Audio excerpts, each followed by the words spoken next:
Hey, this is Justin Popovich from Ignite Your Essence, and I want to talk about goal setting. One of my favorite quotes from Michelangelo is, "The greater danger for most of us lies not in setting our aim too high and falling short, but in setting our aim too low and achieving our mark."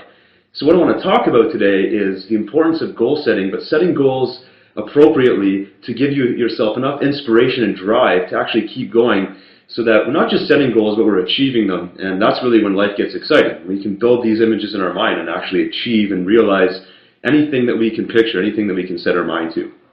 So I want to talk about 5 really key exercises or ideas that I think will help you with your goal setting. First one is called the 100 goals list. Some people do a 101 list. It really doesn't matter. But what you want to do with this exercise is take a couple pieces of paper, lined, or you can even download templates online. And basically the idea is get 100 rows and fill in 100 goals that you would like to achieve sometime in your lifetime. Now these could be anything. These could be goals of traveling the world or helping charitable organizations, earning a certain amount of income, building that business you want to build, whatever. There is no limitations to it whatsoever.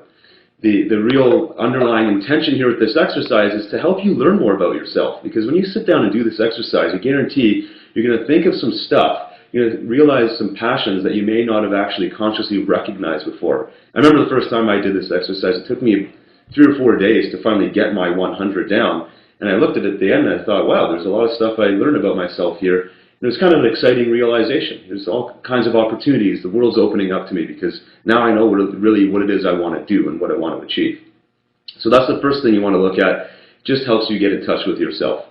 The next thing is called your top 30 goals list, and I got this right out of the Bob Proctor Goal Achiever program, and I really like the exercise because it forces you to focus. What you want to do is, again, take a piece of paper or type it out, however you do it is fine. The idea is to write down 30 goals, things that you would like to achieve, and you're going to have to give yourself a little bit of a time frame on this, but I'll kind of let you worry about that.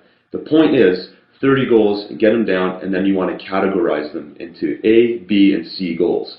A being the highest priority, B being second most, C being third most, and then within each category, you will rank your A1 through A10 goals. So A1 would be your biggest, best goal that you could possibly think of. Usually it's going to be that type of goal that's going to require a number of years for you to work on. Things you're really going to have to give a lot of energy to. And the lower down the list you go, like your C8, C9, C10 goals, are the lowest priority of your 30. What you're going to find is as you start achieving your goals and working towards that big A1 goal, you're going to start crossing off the other goals lower down the list, and those goals almost become stepping stones in the ladder to your A1 goal. So that's the top 30 list. It's another great exercise. Next thing is using cue cards. Here's where you maybe take some of the goals from your 100 list or your 30 list, and you write them on cue cards, and you make them very specific and measurable. So, I will weigh 170 pounds by June 1st. You write that on a cue card, and you carry that cue card with you. You do it for all the different goals that you're currently actively working on. You carry these cue cards everywhere you go. You stick them in your pocket or in your coat. I used to do this all the time. I'd commute places when I was in sales, and I'd pick up my cue cards and I'd go through them really quickly if I was stopped at a light or stuck in traffic. And it would be a great visual and mental reminder of all these things that I'm working on that I want to achieve. It's a really good exercise to embed it into the subconscious. Next thing I want to talk about is what I call the next exercise. Here's where you take a really big goal. So it could be your A1 goal that I talked about earlier. Something that's going to take you a lot of time and effort and energy to work on, but you're really passionate about it. And what you do is take a piece of paper and you divide it into a left and a right half.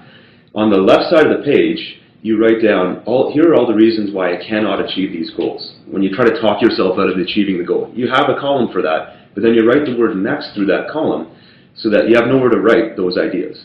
On the other side of the page, here's all the reasons why and how I can achieve this goal. And you want to spend all of your time brainstorming and focusing on your power to contribute and gain and move towards that big goal you're working on. Best way to do the next exercise is with a group of people. Get a bunch of people to help you brainstorm how you can move towards this big A1 goal that's so important to you and to your life. And then at the end of it, you have this big giant list of things you can do to start moving toward that A1 goal. So it's really empowering. It gets you motivated. The final thing is to take a goal category sheet. And the way I did this was I would take one piece of paper and I would write goals based on categories. So I'd have a goal category for my financial life, another one for my business life, another one for my relationships, another one for my fitness. and I would write a specific and measurable goal. So by this date, I would like to have generated this much revenue in my business. Then I'd have a section right below that saying why. Why is this goal important to me? And that's your motivator. So pick your categories wisely. If it's relationship, fitness, maybe spiritual and financial, put those goals on the piece of paper, put them into categories. And what you want to do is print out 30 of these sheets and write in your goals every single day for a month. At the end of the month, see where you're at. I can guarantee if you're doing this and you're giving that much energy to these goals, you're going to be a lot closer to those goals than you would have been had you not done anything at all. So with these 5 exercises, even if you just take a couple of them and start working on them, I can guarantee you that you will start moving closer and closer towards these goals that are so important to your life.